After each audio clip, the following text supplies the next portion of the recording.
Hello, viewers, young lords. I am going to talk about vertical communication today. Vertical communication is that communication which flows from the upper level to the down level and from the down level to the upper level. This kind of communication is called vertical communication.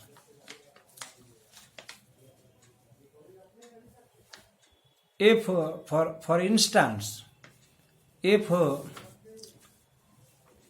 direction or instruction flows from the principal secretary of higher education and it comes to the director level of education. This is an example of vertical communication. If a proposal or suggestion moves out from a director level or say under secretary level to the principal secretary of the department, this will be called this will also be called a vertical communication. So in vertical communication, the communication flows from the above to the down and from down to the above. Now I can illustrate it with a very concrete example.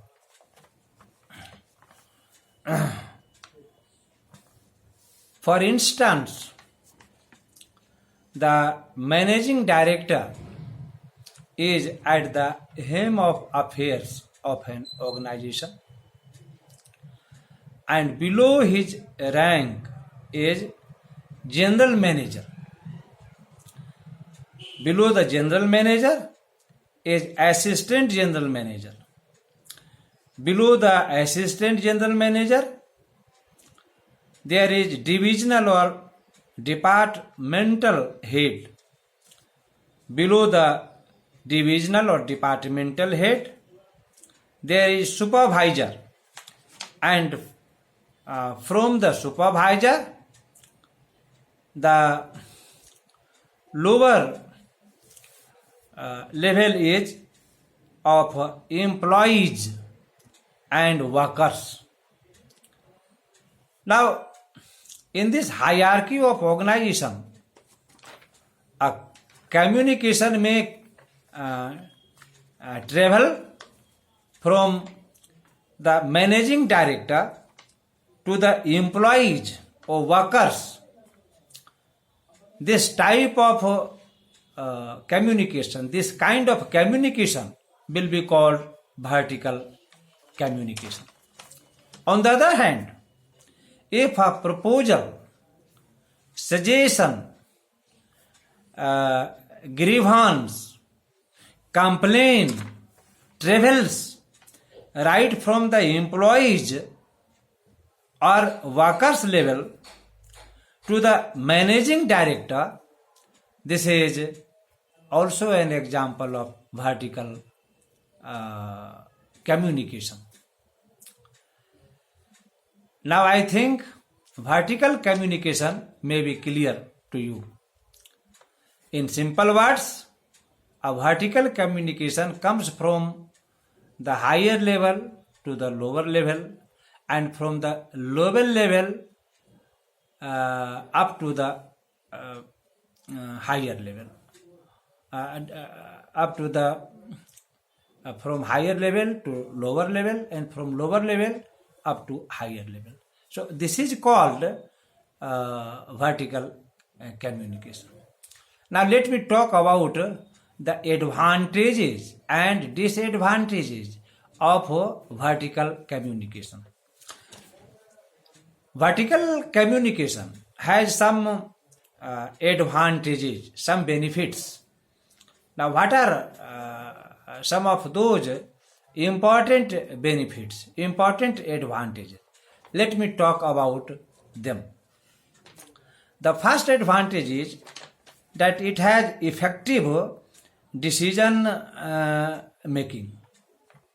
In the vertical communication, the decision is made effectively because the discussions are held among the people of chain of command.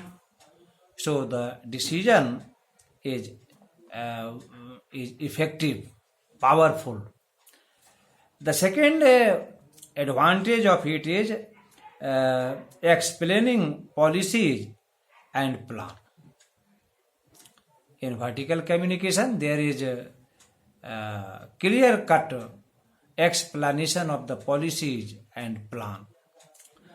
The third benefit or advantage of it is that it maintains organizational discipline and order. In the vertical communication, there is maintenance of organizational discipline, order. Authorities, officers obey the order of the officers, superiors, seniors. So there is a strong sense of discipline among them. In the vertical communication, there is a chain of commands, as I pointed out earlier. Now let me talk about the disadvantages of vertical communication. This vertical communication has some disadvantages also. What are these disadvantages? Number one, in vertical communication, there is a delay in policy and maintains long chain of command in organization. There is a long chain of command in the vertical communication. So oftenly there is delay in taking decision, there is delay in making policies and plans. So this is one of the major defects, one of the major disadvantages of vertical communication. Second, loss or distortion of information. In the vertical communication, there is loss and distortion of information because there is a long chain of command.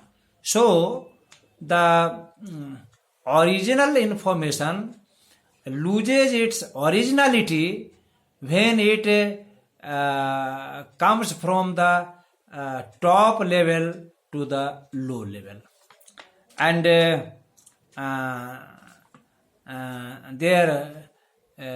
may come up many distortions of the facts and figures. So this is a major disadvantage of vertical communication.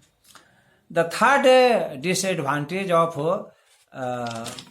vertical communication is negligence of superiors. In such communication, there is negligence of superiors. Superiors become the boss of the chain of command. Therefore, they have negligence towards their subordinates, towards their employees and workers. So, it is a disadvantage. In this way, vertical communication is a communication that comes, that flows from the higher level to the lower level, and again from the lower level to the higher level, and this is called vertical communication. Vertical communication has both advantages and disadvantages that I talked about just now. I think listeners, audience, viewers must have understood what vertical communication is. Thanks.